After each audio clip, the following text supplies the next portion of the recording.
जी हाँ, बवानीखेड़ा विधानसभा सीट का क्या कहता है सियासी समीकरण।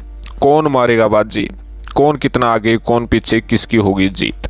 ध्यान से इस वीडियो को शुरू से अंत तक देखिएगा। चैनल को जरूर सब्सक्राइब कीजिएगा। जैसे आप जानते हैं कि बवानीखेड़ा विधानसभा सीट आरक्षित सीट है। 2014 और 2019 में भारतीय जनता पार्टी के बिशंबर वाल्मीकि जीते और इस वक्त तो वे मंत्री भी थे, लेकिन उनकी इस वक्त भाजपा ने टिकट काट रखी है। उनकी जगह भाजपा ने कपूर वाल्मीकि को टिकट दी हुई है। चाहे कांग्रेस हो या बीजेपी हो, जैसे ही प्रत्याशियों की सूची जारी होती है नाराजगी देखी जा सकती है। जहां भारतीय जनता पार्टी में बिशंबर वाल्मीकि की टिकट कटने से नाराज हुए, आंसू भी छलके, उनकी जगह नए नवेले कपूर वाल्मीकि को टिकट दी। वहीं दूसरी तरफ कांग्रेस पार्टी से भी जैसे ही प्रत्याशियों की सूची जारी हुई, वहां पर भी बगावत का बम देखने को मिला। चाहे रामकिशन फौजी हो, चाहे सतबीर रतेरा हो, निर्दलीय रूप से पर्चा भरा। हालांकि रामकिशन फौजी तो इशारों में हुड्डा को घेरा था, लेकिन जैसे ही दिल्ली से फ़ोन आया, जैसे ही हुड्डा का फ़ोन आया, रामकिशन फौजी ने अपना नामांकन वापस लिया और कांग्रेस को समर्थन दे दिया। हालांकि उससे पहले वे प्रेस कॉन्फ्रेंस भी की थी, कांग्रेस से किनारा भी किया था, तमाम बातें भी की थी, आरोप भी जड़े थे, लेकिन फिर भी उन्होंने अपना नामांकन दे दिया था। लेकिन इस वक्त बवानीखेड़ा में तीन तरह का मुकाबला है। एक तरफ जहाँ भारतीय जनता पार्टी है, तो दूसरी तरफ सतबीर रतेरा जो कि कांग्रेस पार्टी के कदावर नेता, रैली किंग जिसे कहा जाता है बवानीखेड़ा में, वो भी निर्दलीय रूप से चुनाव लड़ रहे हैं। और तीसरी तरफ कांग्रेस के प्रत्याशी प्रदीप नरवाल है। सबसे पहले हम बात करते हैं भारतीय जनता पार्टी की।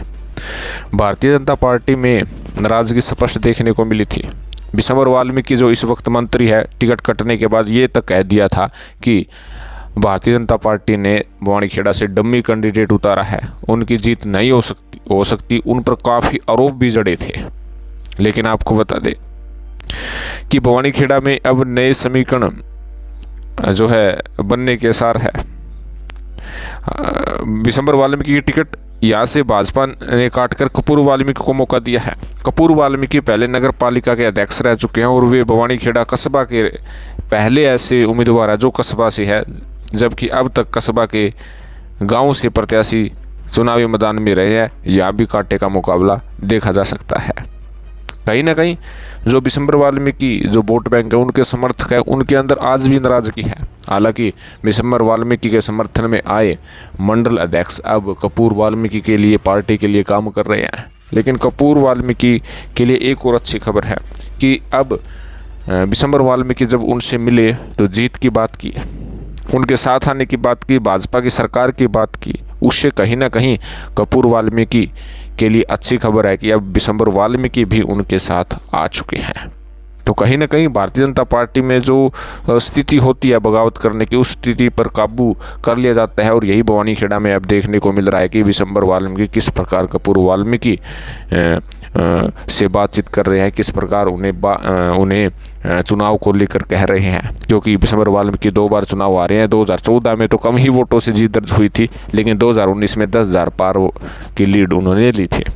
अब बारी आती है कांग्रेस की। कांग्रेस 2 भागों में बांटे हुए हम बताते हैं कि एक भाग है सतबीर रतेरा का, सतबीर रतेरा, और दूसरा भाग है प्रदीप नरवाल का।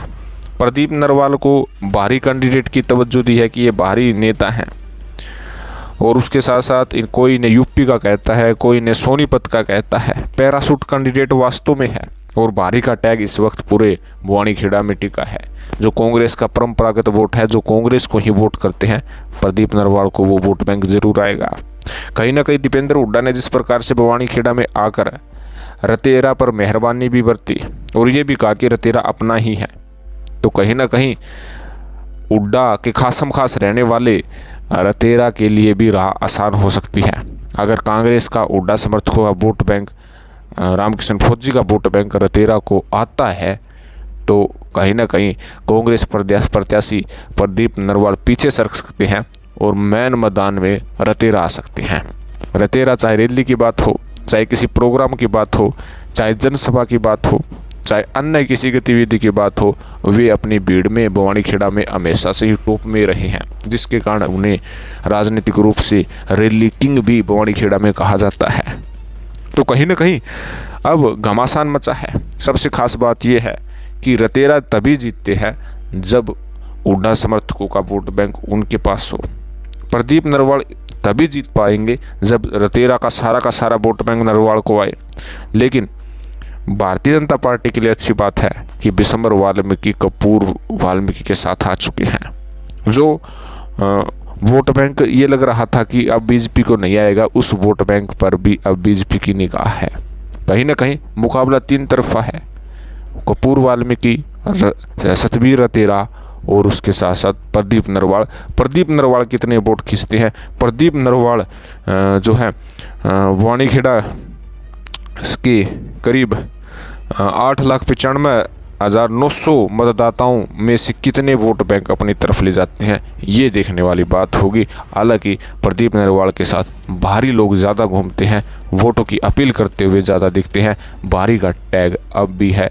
लेकिन प्रदीप नरवाल बवानीखेड़ा में जीत हार के फासले में महत्वपूर्ण भूमिका निभाते हुए नजर आते हैं। लेकिन मास्टर सतबीर रतेरा की जड़ें मजबूत हैं। इस मजबूत जड़ों को वे किस प्रकार जीत में कन्वर्ट करते हैं, ये देखने वाली बात होगी। लेकिन सतबीर रतेरा को विशेष तौर पर रामकिशन फौजी की वोट बैंक में सेंधमारी करनी होगी, तभी वे जीत का स्वाद चख सकते हैं। फिलहाल कपूर वाल्मीकि इस वक्त मजबूत है, रतेरा भी मजबूत है, फाइट इनमें है। लेकिन प्रदीप नरवाल किंग मेकर बवानीखेड़ा की भूमिका में आ गए हैं।